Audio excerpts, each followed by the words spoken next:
दोस्तों नमस्कार, स्वागत है आप सभी के। अगर फिर से आई चलते हैं बिहार की ताजा खबरों की ओर, लेकिन उससे पहले अगर आपने अभी तक इस चैनल को सब्सक्राइब नहीं किया तो सब्सक्राइब कर लें, जिससे कि आपको बिहार की ताजा खबर रोजाना मिलती रहे। पहली बड़ी खबर, राज्य में भोजपुरी में अश्लीलता बंद करवाने की उठी मांग। भोजपुरी एल्बम में जिस तरह से अश्लीलता फैल रही है, इसको लेकर मामला विधानसभा में भी उठने लगा है।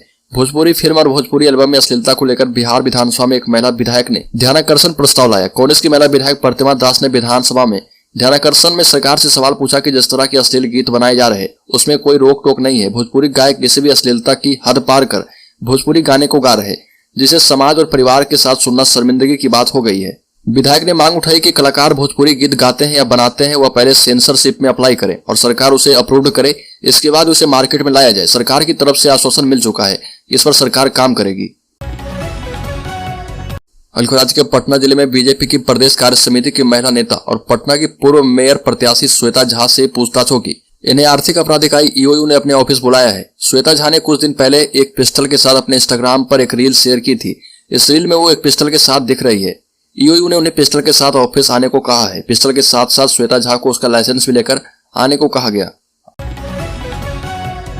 विधानसभा में नीतीश कुमार ने शिक्षा मंत्री चंद्रशेखर की जमकर ली क्लास। कहा कि कैबिनेट की बात को सार्वजनिक क्यों करते हैं।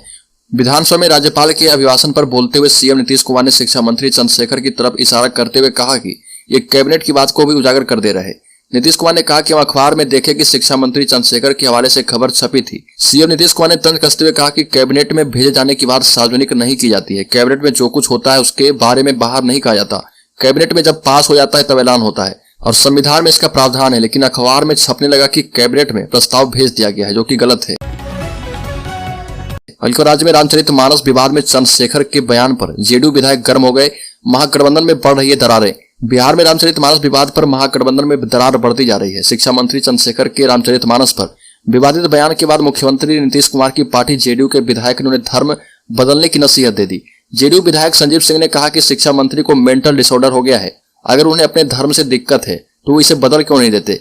बिहार विधानसभा में बजट सत्र के दौरान मीडिया से बातचीत में जेडीयू विधायक संजीव सिंह ने कहा कि शिक्षा मंत्री को ज्ञान है नहीं और वो कुछ भी बोलते रहते हैं, पब्लिसिटी के लिए ऐसे बयान देते हैं, उन्हें मेंटल डिसऑर्डर हो चुका है। राज्य में गलवान शहीद के पिता की गिरफ्तारी पर बिहार में सियासी बवाल। राजनाथ सिंह ने नीतीश कुमार से की बात। गलवान हिंसा में शहीद हुए जय किशोर सिंह के पिता की बिहार पुलिस के द्वारा पिटाई और गिरफ्तारी के मामले में सियासी बवाल मच गया। बीजेपी ने इस मुद्दे को विधानसभा में उठाकर नीतीश सरकार पर जमकर निशाना साधा। दूसरी ओर देश के रक्षा मंत्री राजनाथ सिंह ने इस मुद्दे पर सीएम नीतीश कुमार से डायरेक्ट फोन पर बात कर नाराजगी व्यक्त की। बिहार के वैशाली के जंदाहा थाने के कजरी बुजुर्ग गांव में राज कपूर सिंह ने घर के सामने स्थित सरकारी जमीन पर शहीद बेटे जय किशोर सिंह का स्मारक बनाया था। स्मारक बनाने का विरोध करते हुए कुछ लोगों ने पुलिस में शिकायत दर्ज करा दी थी और पुलिस ने शहीद के पिता को न सिर्फ बुरी तरह से पीटा बल्कि गिरफ्तार कर लिया। और इस मामले में रक्षा मंत्री राजनाथ सिंह ने नीतीश कुमार से सीधे फोन पर बात करके नाराजगी व्यक्त की और कार्रवाई की बात कही। राज्य में शराबबंदी पर सर्वदलीय बैठक बुलाने को लेकर तैयार हुए नीतीश कुमार बोले, सब मिलकर करें फैसला। मुख्यमंत्री नीतीश कुमार ने कहा कि जहरीली शराब से मौत मामले में पीड़ित परिवार की मदद के लिए सर्वदलीय बैठक में विचार करेंगे। शराबबंदी का फैसला अभी सभी ने मिलकर किया है, इसलिए सभी लोग कहेंगे तो बैठकर विचार कर लेंगे। विधान परिषद में राज्यपाल के अभिभाषण पर सरकार का जवाब देते हुए मुख्यमंत्री ने ये बातें कही।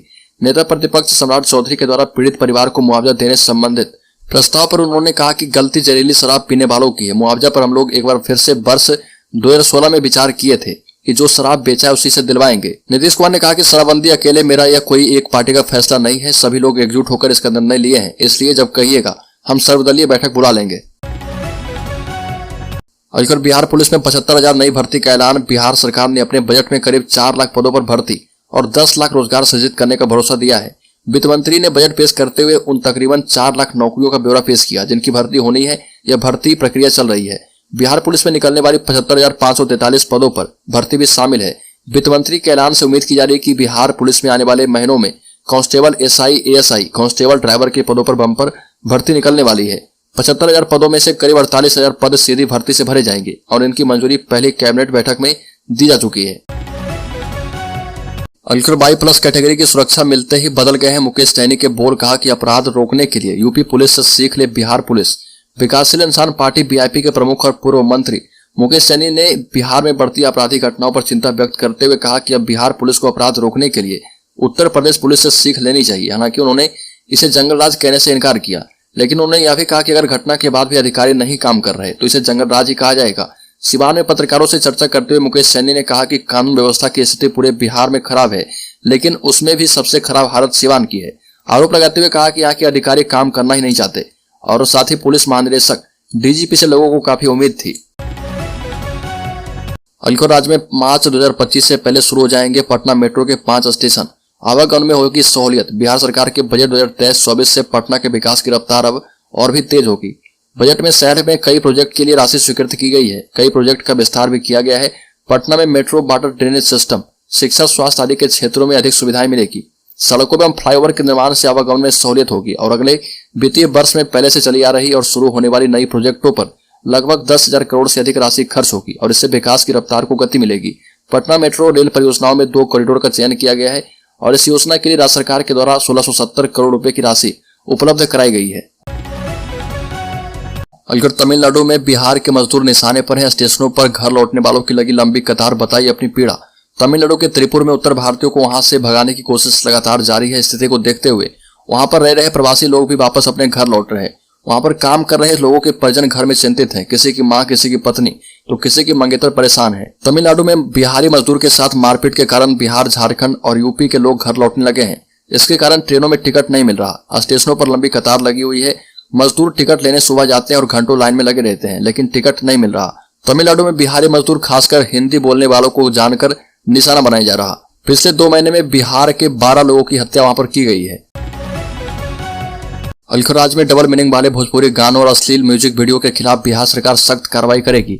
विधानसभा में बोलते हुए नियोजन और विकास मंत्री विजेंद्र प्रसाद यादव ने यह बात कही और कहा कि पुलिस को भोजपुरी गीतों के खिलाफ कार्रवाई करने के लिए भी कहा गया है, जो अक्सर सामाजिक अशांति और हिंसा का कारण बनते हैं। ये भी कहा कि इस तरह के गाने और वीडियो बनाने वालों के खिलाफ सख्त कार्रवाई की जाएगी। मंत्री ने कहा कि भोजपुरी गानों से सामाजिक सौहार्द बिगड़ने एवं जातियों के बीच विद्वेष फैलने की संभावना बन रही है। आगामी पर्व त्योहार जैसे महाशिवरात्रि, होली को देखते हुए इस तरह के अश्लील एवं विद्वेष फैलाने वाले गानों के विरुद्ध सतर्कता रखी गई है। इस तरह के गानों के विरुद्ध समाज में तीखी प्रतिक्रिया देखी जा रही है।